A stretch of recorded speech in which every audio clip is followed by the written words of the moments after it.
నచ్చజెప్పి ఇంట్లోకి పంపించినట్లుగా కూడా తెలుస్తుంది. ప్రస్తుతం లావణ్య ఇంట్లో ఉన్నాం మనం. లావణ్య ఇంట్లోకి తల్లిదండ్రులు కూడా పైన ఉన్నట్లుగా కూడా తెలుస్తుంది. ప్రస్తుతం లావణ్యతో మాట్లాడడం అసలు ఇట్లాంటి నిన్న ఉద్రిక్తతల అనంతరం ఎలాంటి పరిణామాలు ఉన్నాయి, ఈ విల్లాకు సంబంధించిన ఇంటి విషయంలో కూడా అనేక వివాదాలు వస్తున్న నేపథ్యంలో ఒక క్లారిటీ తీసుకునే ప్రయత్నం చేద్దాం. లావణ్య గారు చెప్పండి, ఇప్పటి వరకు ఒక రకమైనటువంటి వివాదం జరిగింది. రాస్తావను మీరు పెళ్లి చేసుకున్నారు, తర్వాత అంటే కేసులు నమోదైనాయి, అనంత కొన్ని వివాదాలు. కానీ ఇప్పుడు మెయిన్గా ఈ ఇంటి గురించి వివాదం జరుగుతుంది. ఇప్పుడు ఏం చెప్తారు మీరు?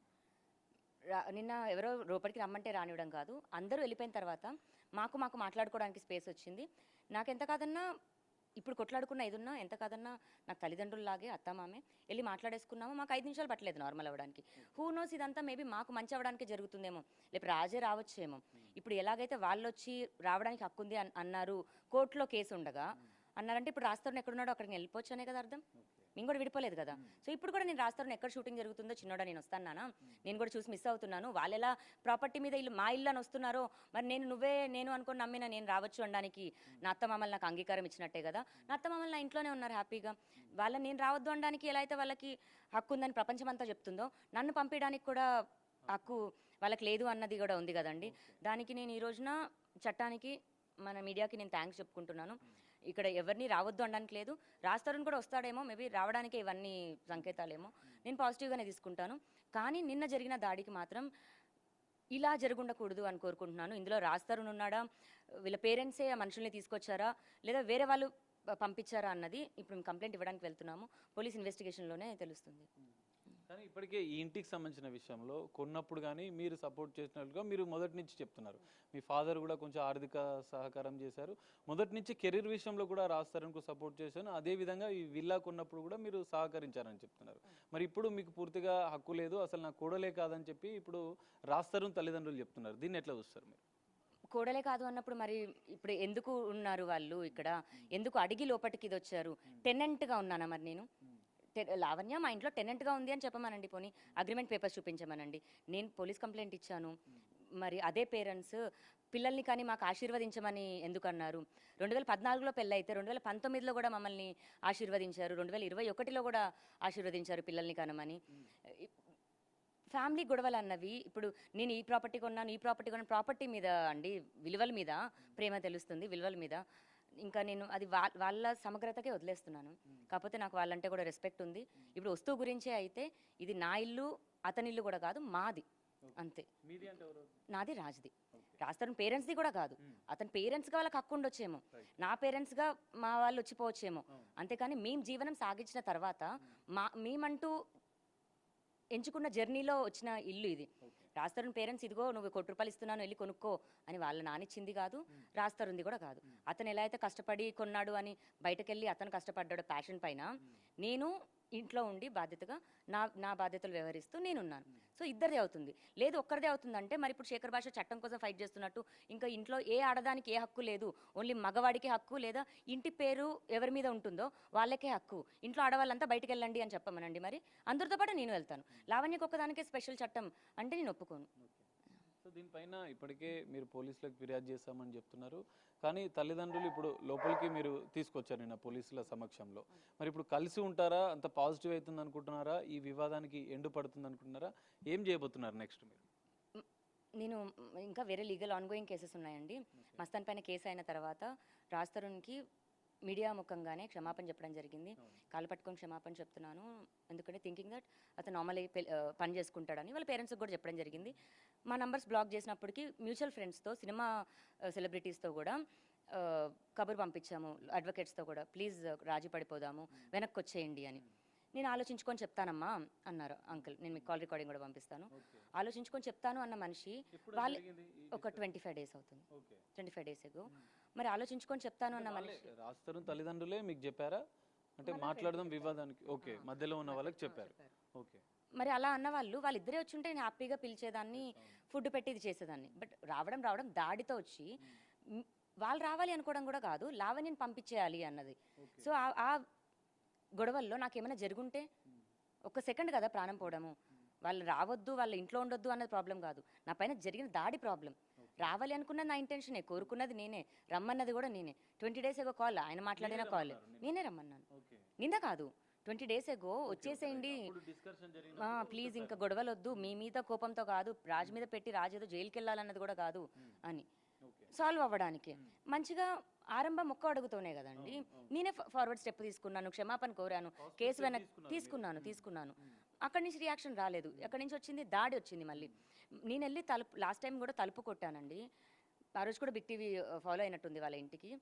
తలుపు కొట్టిన దానికి అటెంప్ట్ టు మర్డర్ కేసు పెట్టారు. ఇప్పుడు నాపై నిజంగానే దాడి జరిగింది. మరి నాపైన ఇప్పుడు హత్య ప్రయత్నం జరిగిన దానికి కారణం ఎవరవుతారు? రాజ్ తరుణ్ అవుతాడా, రాజ్ తరుణ్ పేరెంట్స్ అవుతారా, శేఖర్ భాష అవుతాడా, ప్రీతి అవుతారా, ఉదయ్ అవుతాడా, మేఘన అవుతుందో? నిన్న జరిగిన ఇంత రచ్చకి ఎవరు కారణం అవుతారు అన్నది ఖచ్చితంగా పోలీసులే చెప్పాలి. నేను లీగల్ యాక్షన్ అయితే తీసుకుంటాను. ఎవరు నిన్న నా పైన జరిగిన దాడికి అయితే నేను ఎట్టి పరిస్థితుల్లో వదిలిపెట్టను. సో నిన్న రాజ్ తరుణ్ని కోర్టు మెట్లు ఎక్కిస్తానని చెప్పారు, మళ్ళీ ఇప్పుడేమో ఒకవేళ వస్తే నేను స్వాగతిస్తానని చెప్తున్నారు. ఈ రెండు స్టాండ్ విషయంలో మీరు ఎట్లా ముందుకెళ్ళండి? ఇప్పుడు వస్తాను అన్నాడంటే వచ్చాడు, కాంప్రమైజ్ అయిపోయింది. కాంప్రమైజ్ అయిపోతే కోర్టు మెట్లు ఎందుకు ఎక్కాలండి? రాని పక్షంలో నాకు అన్యాయం జరిగినట్టే. నాకు న్యాయం ఎవరు చేస్తారు? న్యాయం అంటే ప్రాపర్టీయో డబ్బో ఇదో కాదండి, సమాధానం. నాకు సమాధానమే చెప్పకుండా ఇంట్లో నుంచి వెళ్ళిపోయాడు. నన్ను ప్రేమిస్తున్నా అన్నాడు, పెళ్లి చేసుకుంటావా అని అడిగాడు. నేను అప్రోచ్ అవ్వలేదే, నేను ఐ లవ్ యూ చెప్పలేదే. నన్ను పెళ్లి చేసుకుంటావా నేను అడగలేదు.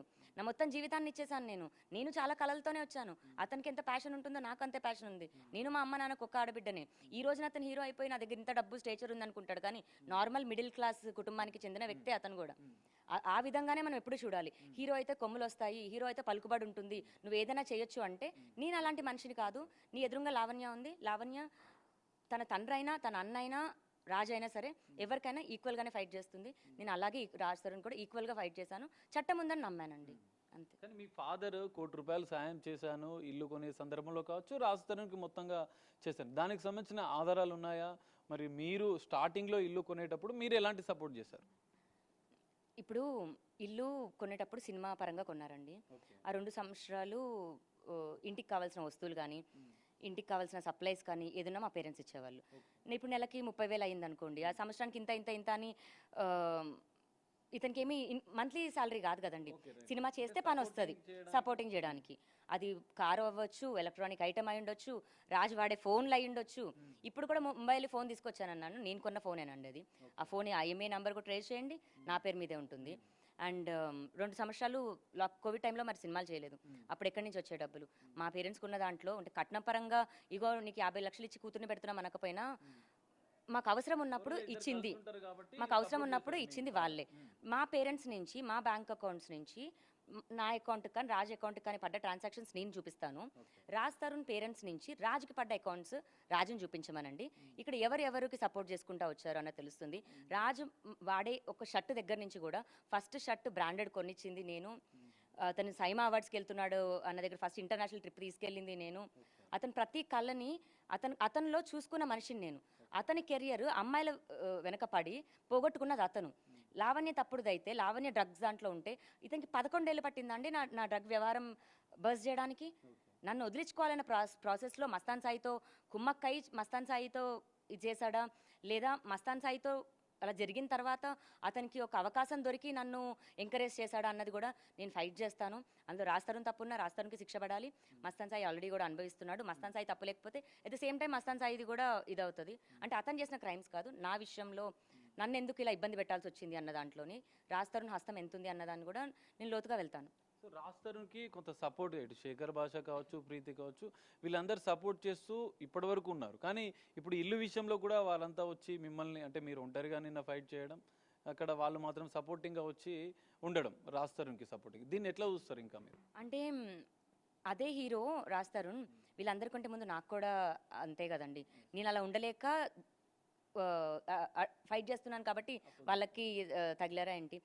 ఇప్పుడు అదే స్టేచరో డబ్బులో లావణ్య దగ్గర ఉంటే ఖచ్చితంగా లావణ్య దగ్గరే ఉంటారు. అదే రాజ్ తరుణ్ ఏం లేకుండా జీరో అయ్యి మా అన్న అన్నమనండి, నా ఫ్రెండ్ అన్నమనండి, అదే శేఖర్ భాషను కూడా నార్మల్ వ్యక్తి రాజ్ తరుణ్ అయితే వచ్చి సపోర్ట్ చేయమనండి. ఖచ్చితంగా అది కాదు, డబ్బుల కోసం అండ్ ఫేమ్ కోసం. అండ్ రాజ్ తరుణ్కి చేస్తే 10 మంది వస్తారు ఫ్యాన్స్ కానీ ఎవరైనా సరే. కానీ లావణ్య ఇప్పుడు సింగిలే, ఎప్పుడు ఒంటరిగానే పోరాడుతుంది. కానీ రాజ్ తరుణ్ రియాలిటీ కూడా బయటకు వస్తే అదే ఫ్యాన్స్ కూడా కుటుంబాలు ఉంటాయి, అదే ఫ్యాన్స్ కూడా ఒక ఆడపిల్ల ఇంట్లో ఉంటుంది. అసలు నిజమైతే ఎన్ని రోజులు ఎన్ని రోజులు బయటికి రాకుండా అయితే ఉండదు కదండి, ఖచ్చితంగా బయటకు వస్తుంది. అండ్ చట్టం ఉంది. ఇప్పుడు మన శేఖర్ భాష కూడా నేను మగజాత ఆనిముత్యాన్ని నేను చట్టంలో మగజాతి హీ టీమ్స్ అన్నది రావాలి అని చట్టం మీద పోరాడే అతను ఇంటి మీద దాడికి పంపించడం ఎంతవరకు కరెక్ట్? ఇంటి ముందు ధర్నాకు కూర్చోవడం ఎంతవరకు కరెక్ట్? మా కమ్యూనిటీ బయట అంటే ఇప్పుడు అతని ఇంటికి నేను వెళ్ళొచ్చు అని నాకు యాక్సెస్ ఇస్తున్నాడు అతను. వెళ్ళొచ్చు అని చెప్పమంటే ఇప్పుడే వెళ్దాం, నేను మా ఇంటికి వచ్చి ఏం మాట్లాడామని ఇప్పుడే అడుగుదాం, నేను 10 మందిని తీసుకొస్తాను. అది కాదు పద్ధతి. మనుషులుగా మనం బతికే పద్ధతి కూడా అది కాదు. ఒక్కదాన్ని చేసి అంత టార్గెట్ చేశారు. ప్రీతి అత అరుచుకుంటూ ఆ చప్పట్లు కొట్టుకుంటూ ఆడపిల్ల బిహేవ్ చేసినట్టు కూడా చేయలేదు. మరి లావణ్య పడితే కోపం అన్న రోజున, ప్రీతి అంత చేసిన రోజున ఏ ఒక్కరు మాట్లాడలా? మీడియా అందరి మీదకి వెళ్ళిపోయింది, మా కమ్యూనిటీలో మా సెక్రటరీ గారి మీదకి వెళ్ళిపోయింది. ఎంత రచ్చ చేశారు మా కమ్యూనిటీలోకి వచ్చి. అంటే మేము యాక్సెస్ ఇచ్చి ఇది చేసామా? గేట్ దగ్గర చెప్పాము, అటు రాస్తారుని యాక్సెస్ ఇచ్చి పంపించాడు. నేను మీకు కాల్ కూడా చూపిస్తాను. మేనేజర్ ఫోన్ చేసి, మేనేజర్కి రాస్తారుని ఫోన్ చేసి యాక్సెస్ ఇచ్చాడు. అంటే వీటన్నిటి వెనకాల రాస్తారుని లేడా? ఇంత జరిగాక మళ్ళీ ఇప్పుడు రాస్తారుని మీద రాస్తారుని ద్వారానే జరుగుతుందని మీరు భావిస్తున్నారా? ఖచ్చితంగా అండి. ఇప్పుడు రాస్తారుని ఇది వెనకాల లేకపోతే నేను రాస్తారుని మీదకి వెళ్ళను. రాస్తారుని ఉంటే రాస్తారుని మీదకి వెళ్ళాలి కదా. సో వెళ్ళాలి అని ఆ స్టెప్ తీసుకున్నప్పుడు 2 మాటలు ఎలా మాట్లాడిందని అవుతాను? అర్థమవుతుందా? ఇక్కడ నేను ఎక్కడ 2 మాటలు మాట్లాడలేదండి. నాకు జరుగుతున్న వాటికి నేను డిఫెండ్ చేసుకుంటూ పరిస్థితులను బట్టి నేను వెళ్లాల్సి వస్తుంది. దయచేసి అది అర్థం చేసుకోండి. నేను ఏ ప్రాపర్టీ కోసం ఏది చేయట్లా. రాస్తారుని హీరో అయ్యాక, రాస్తారుని డబ్బులు, కార్లు, బంగ్లాలు ఏవో కొన్నాక నేను రాలేదు. లైఫ్ అంతా అప్ అండ్ డౌన్ ఉంది. రాస్తారుని లైఫ్లో సినిమా చూపిస్తామమ్మ, కుమారి 21F, ఉయ్యాల జంపాల కానీ, ఈడో రకం ఆడో రకం, అంత పెద్ద పెద్ద సినిమాలు చేసి లైఫ్ సక్సెస్ఫుల్గా ఉన్న టైంలో ఉన్న అమ్మాయిని నేను. ఏ మగాడైనా సరే ఒకటే గుర్తుపెట్టుకోవాలి. రాస్తారునికి కష్టంలో ఉన్నప్పుడు మీరు సపోర్ట్ చేయడము, కెరీర్లో ఆయన ఎదగడానికి కూడా మీరే కారణం. మీరు సపోర్టింగ్ ఎంకరేజ్మెంట్ చేసి ఇవన్నిటికీ మీరు సపోర్ట్ చేశాను. కానీ ఇప్పుడు మీరు తీవ్రంగా నేను అన్యాయానికి గురైనా అని చెప్పి మీరు చెప్తున్నారు. సో ఇప్పుడు ఈ మొత్తం వ్యవహారానికి సంబంధించి లావణ్య ఏం చెప్తుంది? ఎందుకంటే మొదట అంతా ఆయన కెరీర్కి సపోర్ట్ చేసి ఇప్పుడు ఇంట్లో నుంచి మిమ్మల్ని పంపించే కుట్ర జరుగుతుందని మీరు చెప్తున్నారు. ఇంట్లోంచి పంపించాలని ఎంత కుట్ర జరిగినా పంపించేది అయితే జరగదండి. అది నేను వెళ్ళిపోవాలనుకుంటే వెళ్ళిపోతాను. కానీ వాళ్ళు ఈ రకంగా అన్యాయం చేసి పంపించాలంటే మాత్రం నేను వెళ్ళను. ఎందుకంటే నా పోరాటమే అది. మనిషికి నువ్వు విలువ ఇవ్వు. నువ్వు ఎంత పెద్ద హీరో అయినా సరే మనిషికి నువ్వు మానవత్వం లేకుండా నువ్వు బిహేవ్ చేసిన రోజున నువ్వు మనిషిగా పనికిరావు. నువ్వు ఏ రకంగా హీరో అవుతావు అన్నదే నా డే 1 నుంచి కూడా ఫైట్. నువ్వు నన్ను ఎలా అయితే పెళ్లి చేసుకుంటావని అడిగావో అలాగే Lavanya it's not working out అని మంచిగా చెప్పు. నేనేం క్రూయల్ పర్సన్ని కూడా కాదు. నువ్వు ఆ వాల్యూ ఎక్కడిచ్చావు నాకు? నా ఫైట్ అంతేనండి. నేను కోర్టు వరకు చివరికైనా అదే వెళ్తాను. రాస్తారుని వచ్చి క్షమాపణ చెప్పి మిమ్మల్ని ఇక వదిలేయమనంటే మీ స్టెప్ ఏమి ఉండబోతుంది? మరి రాస్తారుని వచ్చి క్షమాపణ చెప్పాలని కూడా నేను ఏదో కోరుకోనండి. 1 సైడెడ్గా నేను అన్కండిషనల్గా అతను అంతే ప్రేమిస్తాను.